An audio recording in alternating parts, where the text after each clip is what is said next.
For the third time, I remind you that the term religious freedom is nothing more than a denomination relating to a set of rights. As such, every characteristic of religious freedom is attributable to each of the rights that constitute it.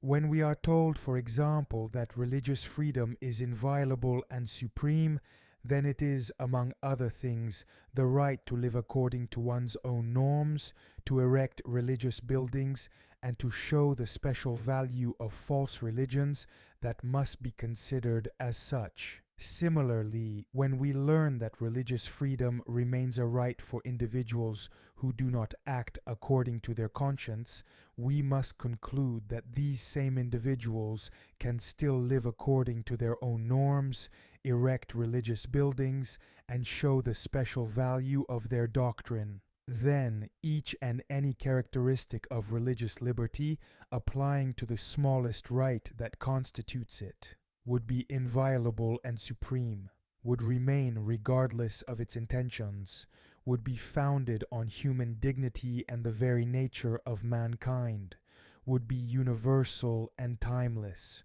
would have been received from Christ and the apostles, and then kept and handed on through the centuries, would be part of the common good and the set of conditions of social life under which men enjoy the possibility of achieving their own perfection in a certain fullness of measure and with some relative ease, is protected and supported by the conciliar church, should be recognized as a civil right, as well as protected and promoted by every state. Finally, anyone who would oppose the smallest right provided by dignitatis humanae would be doing an injury to the human person and the very order established by God. Now understand that this reasoning applies to the very principle of religion. Here again, the words religion, cult, or doctrine simply refer to a set of beliefs, practices, or morals. Thus, the right to show the special value of his doctrine must be understood as the right to show the special value of his beliefs, practices, and morals. Finally, all that remains is to replace the previous words in red with the belief, practice, or moral of one's choice to understand what lies behind this freedom. We then get, for example, the inviolable and supreme right to show the special value of idolatry.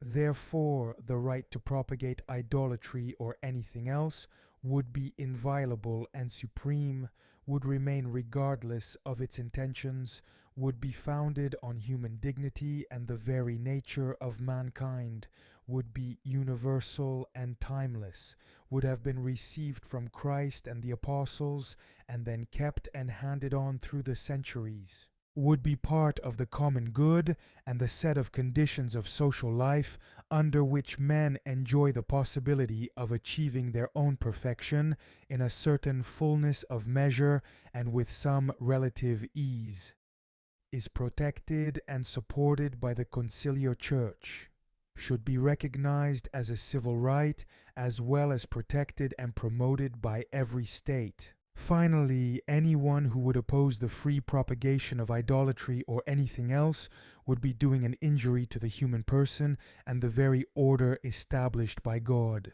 How then can religious freedom come from God when deceptive cults contain countless things that are immoral and dangerous to the salvation of souls? Once again, we are very far from the simple tolerance or respect for the freedom of the act of faith. It looks much more like the advent of an inviolable and supreme rule of the devil on earth. It is at this very moment that the pseudo-conservatives come to shower us with their sophism and explain to us that the conciliar church obviously only approves of the propagation of the good things contained in the false religions. This is a hypocritical argument when we take into consideration the fact that dignitatis humanae recognizes the right of anyone to propagate anything, even if one betrays one's conscience. What could such an individual spread if not evil? It is, secondly,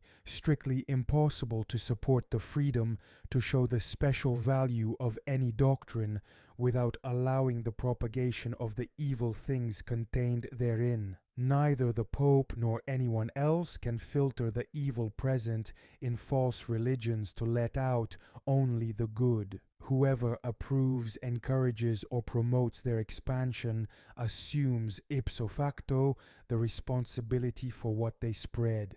This is why, even if we cannot prevent their free circulation, we cannot participate in this satanic masquerade. On the other hand, the conciliar church does not make any prior selection. Despite the incredible number of existing religions and the horrors they contain, Vatican II is content to give the same rights to all of them. Paul VI and his worthy successors thus proved that they looked favorably on false religions because they never bothered to know what they were opening the doors to. Finally, we can provide irrefutable proof that Vatican II rejoices in the propagation of evil itself. Understand that when there is an existential link between two things, you cannot approve one without approving the other. It is, for example, impossible to support the freedom to swim without supporting the freedom to move in the water. In the same way, one cannot promote the freedom to shoot oneself in the head without promoting suicide. This obvious observation also applies to doctrines. Even if different branches exist within the same religion, a common trunk always unites them. Hinduism, for example, will always be inseparable from idolatry. In the same way that Catholicism would cease to exist without Jesus Christ, Hinduism would disappear without its idols. This religion has an existential link to idolatry, just as swimming has an existential link to moving in the water. This is why, when the conciliar church recognizes the right to manifest the special value of Hinduism, it automatically recognizes the right to show the special value of idolatry itself. This proves, therefore, that the conciliar church cannot only approve of the good contained in false cults, since these are intrinsically evil. Consequently, to approve of their spread means to approve of the spread of evil. The church condemned idolatry because it represented a serious risk of perdition. Those who claim to be Catholic and who pride themselves on being in full communion with Rome should realize that the true limits have been far exceeded. It is now time to see in detail the abominations contained in false religions and the hidden implications of religious freedom. In this way, you will really know what the conciliar church approves of and is happy to participate in.